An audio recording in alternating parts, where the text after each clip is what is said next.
Chapter 3. The Crow and the Cat. Mrs. Frisby looked again at the sun and saw that she faced an unpleasant choice. She could go home by the same roundabout way she had come, in which case she would surely end up walking alone in the woods in the dark, a frightening prospect, for at night the forest came alive with danger. Then the owl came to hunt, and foxes, weasels, and strange wild cats stalked among the tree trunks. The other choice would be dangerous too, but with luck it would get her home before dark. That would be to take a straighter route, across the farmyard between the barn and the chicken house, going not too close to the house, but cutting the distance home by half. The cat would be there somewhere, but by daylight, and by staying in the open, away from the shrubs, she could probably spot him before he saw her. The cat. He was called Dragon. Farmer Fitzgibbon's wife had given him the name as a joke when he was a small kitten pretending to be fierce. But when he grew up, the name turned out to be an apt one. He was enormous, with a huge, broad head and large mouth full of curving fangs, needle-sharp. He had 7 claws on each foot, and a thick, furry tail, which lashed angrily from side to side. In color, he was orange and white, with glaring yellow eyes, and when he leapt to kill, he gave a high, strangled scream that froze his victims where they stood. But Mrs. Frisby preferred not to think about that.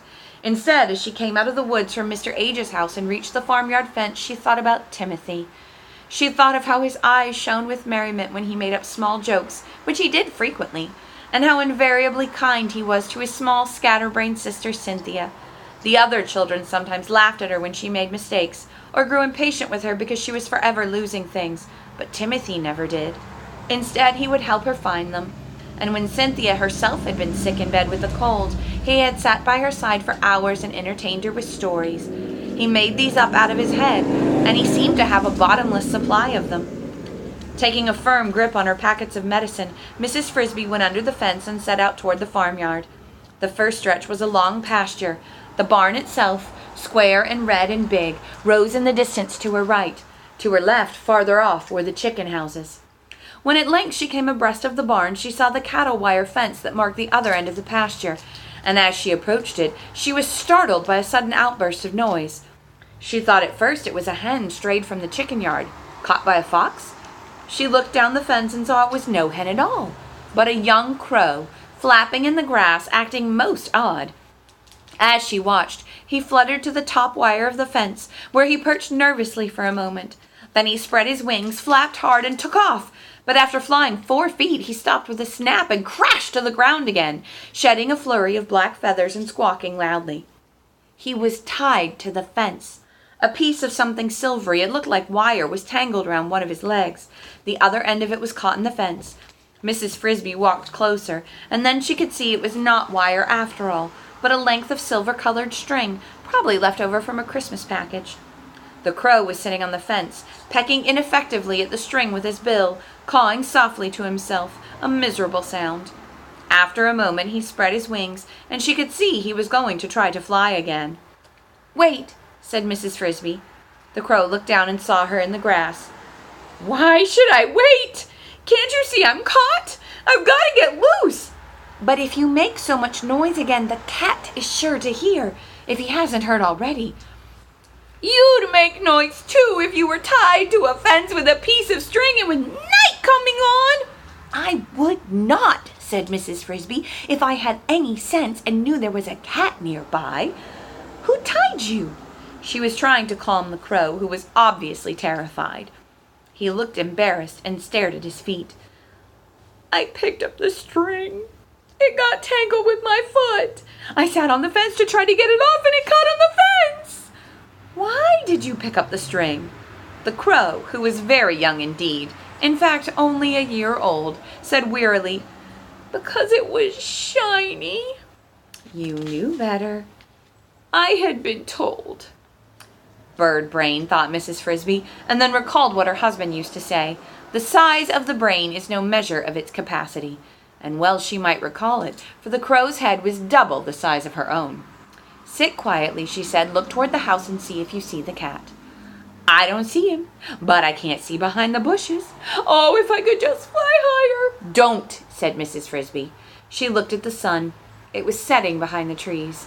She thought of Timothy and of the medicine she was carrying. Yet she knew she could not leave the foolish crow there to be killed, and killed he surely would be before sunrise, just for one of a few minutes' work. She might still make it by dusk if she hurried. "Come down here," she said. "I'll get the string off." "How?" said the crow dubiously.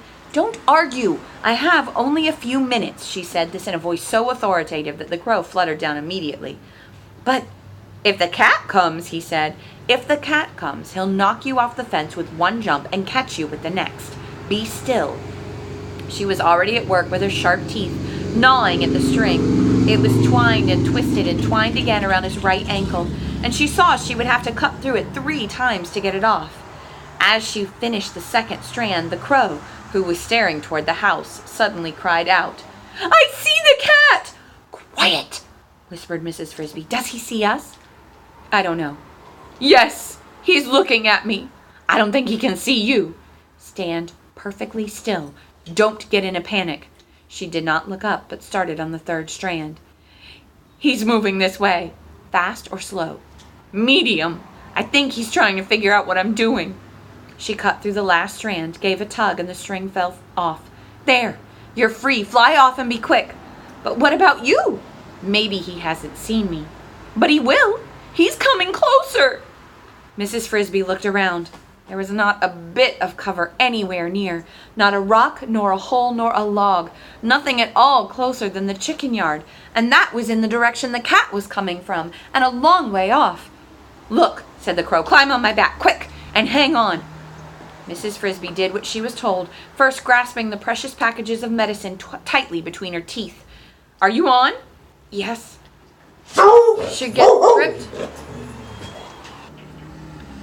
She gripped the feathers on his back, felt the beat of his powerful black wings, felt a dizzying upward surge, and shut her eyes tight. "Just in time," said the crow, and she heard the angry scream of the cat as he leapt at where they had just been. "It's lucky you're so light. I can scarcely tell you're there." "Lucky indeed," thought Mrs. Frisby. "If it had not been for your foolishness, I'd never have gotten into such a scrape." However, she thought it wise not to say so, under the circumstances. "Where do you live?" asked the crow. "In the garden patch, near the big stone." "I'll drop you off there." He banked alarmingly, and for a moment Mrs. Frisby thought he meant it literally. But a few seconds later, so fast does the crow fly, they were gliding to earth a yard from her front door. "Thank you very much," said Mrs. Frisby, hopping to the ground. "It's I who should be thanking you," said the crow. "You saved my life." "And you mine." "Ah, but that's not quite even. Yours wouldn't have been risked if it had not been for me. Me and my piece of string." And since this was just what she had been thinking, Mrs. Frisby did not argue. "We all help one another against the cat," she said. "True. Just the same, I'm in debt to you. If the time ever comes when I can help you, I hope you'll ask me. My name is Jeremy. Mention it to any crow you see in these woods, and he will find me." "Thank you," said Mrs. Frisby. "I will remember." Jeremy flew away to the woods, and she entered her house, taking the 3 doses of medicine with her.